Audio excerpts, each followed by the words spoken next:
बताया कि मेरी जान को खतरा है, ये मेरे को धमकियां दे रहे हैं। उत्तराखंड में एक मुसलमान की जान बचाने के बाद अब दीपक पर पहले हमला होता है और हमला होने के बाद दीपक को ही जेल की सलाखों में डाल दिया जाता है। जी हां दोस्तों, बाकायदा दीपक ने सोशल मीडिया पर आकर खुद यह बयान दिया कि पहले मेरे ऊपर हमला किया जाता है और हमले के बाद मुझे ही जेल के अंदर डाल दिया जाता है। आखिरकार दीपक नाम का यह हिंदू शख्स इस वक्त सोशल मीडिया पर सबसे ज्यादा वायरल क्यों हो रहा है? उत्तराखंड के कोट द्वारा शहर में एक वाकया पेश आया। वहां एक 75 साल मुसलमान बुजुर्ग की दुकान थी जिसका नाम बाबा है। यह नाम वो पिछले 30 से 25 साल से इस्तेमाल कर रहे हैं। कभी किसी को इस पर ऐतराज नहीं हुआ। 26 जनवरी को कुछ लोग, बजरंग दल के लोग वहां आते हैं और हंगामा करने लगते हैं। उन्होंने बुजुर्ग से बदतमीजी की और कहा कि दुकान का नाम बदलो क्योंकि तुम मुसलमान हो और बाबा नाम नहीं रख सकते।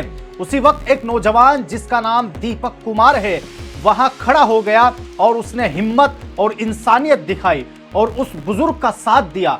जब उससे नाम पूछा गया तो उसने उस भीड़ को यह बात कही कि मेरा नाम मोहम्मद दीपक है। यह सुनकर वो हुजूम, वो नफरती चिंटू पीछे हट गए और दीपक ने वो काम किया जो असल में पुलिस और हुकूमत को करना चाहिए था, मगर उन्होंने अपना फर्ज ठीक से अदा नहीं किया। इसके बाद अंजाम यह होता है कि पहले दीपक पर हमला होता है और हमले के बाद दीपक को ही जेल की सलाखों में डाल दिया जाता है। जी हाँ दोस्तों, आप खुद सुनिए कि दीपक ने इस ताल्लुक से क्या बयान दिया है। आपने बताया कि आपकी जान को खतरा है। हाँ, मैंने बताया कि मेरी जान को खतरा है, ये मेरे को धमकियां दे रहे हैं कि कोटद्वार चल के दीपक को हम बताएंगे। तो उसके बाद ये लोग आते हैं आज 11-12 बजे करीबन आते हैं, 1:30 बजे करीबन ये आते हैं कोटद्वार। और कोटद्वार में कम से कम 5 से 5.5-6 घंटा ही रहते हैं। पूरे कोटद्वार में घूमते हैं, प्रशासन इनको रोकता नहीं है और ये बेहिजक होकर नारे लगाते हैं, मेरे को गालियां देते हैं, मेरी फैमिली को गाली देते हैं, मेरी माँ को, मेरी बहन को। ठीक है, तो ये मेरे को गालियां देते हैं। पूरा प्रशासन इनके साथ घूम रहा है, इनको ये नहीं मना कर रहा, रोक नहीं रहा इनको प्रशासन, सबसे बड़ी बात ये है। ठीक है, उसके बाद जब मैं नीचे गया, प्रशासन ने मेरे को उठाया, यानी कि मेरे को थाने में बंद कर दिया, बिठा दिया उन्होंने। मेरे को 2-2.5 घंटा मेरे को वहां बिठा के रखा और लगातार ये 4-5 घंटा 6 घंटा जो है ये नारेबाजी लगाते रहे कोटद्वार में। मेरे जिम के सामने एक ग्राउंड है, ग्राउंड में ये सब इकट्ठा हो जाते हैं, 150-200 लड़के करीबन होते हैं और वहां से चिल्ला चिल्ला कर ये अपना जो इन्होंने बोलना था गन, इन्होंने वो गन बगा। और पुलिस प्रशासन वहीं पर था। पुलिस प्रशासन ने ये नहीं करा कि इनको भगा दो और उल्टा उन्होंने मेरे को उठाकर जो है थाने में बंद कर दिया। दीपक, ऐसा भी कह सकते हैं इसको कि पुलिस प्रशासन ने जो आपको कॉर्डन ऑफ किया या आपको सेफ रखने के लिए ये सब चीजें की, ऐसा नहीं कह सकते इसको? अगर मेरे को, चलो मैं मानता हूँ सर कि मेरे को सेफ रखने के लिए उन्होंने किया, मैं मानता हूँ इस चीज को जी। कि ये बात मेरे हिसाब से तो ये बात मेरी समझ में नहीं आती कि दूसरे शहर से यहाँ पर लोग आते हैं और अच्छी खासी तादाद में आते हैं और पुलिस प्रशासन पे कोई जोर नहीं चला रहा है, उल्टा जोर मेरे पे चला रहा है। मेरे को मतलब थोड़ा बहुत हटा भी रहा है, डांट भी रहा है।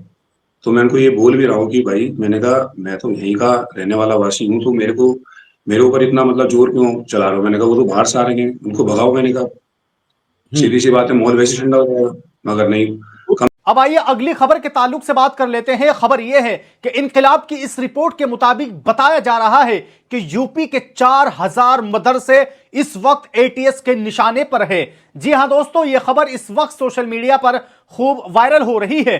और क्यों 4000 मदरसों को एटीएस निशाना बना रही है और क्या वजह है, आइए इनकलाब की इस रिपोर्ट पर नजर डालते हैं। उत्तर प्रदेश की योगी हुकूमत ने रियासत में चलने वाले तकरीबन 4000 मदारिस की फंडिंग और कानूनी हैसियत की जांच को तेज कर दी। इस मकसद के लिए डिपार्टमेंट ऑफ माइनॉरिटी वेलफेयर ने तमाम जिला अफसरान को हिदायत दी है कि वो एटीएस की तहकीकात में मुकम्मल ताउन करें और जरूरी कागजात और रिपोर्टें फराम करें। उसके बाद हुकूमत की जानिब से जांच में तेजी आने के बाद मदारिस के जिम्मेदार अफराद में तशवीश पाई जा रही है। एक खौफ पाया जा रहा है।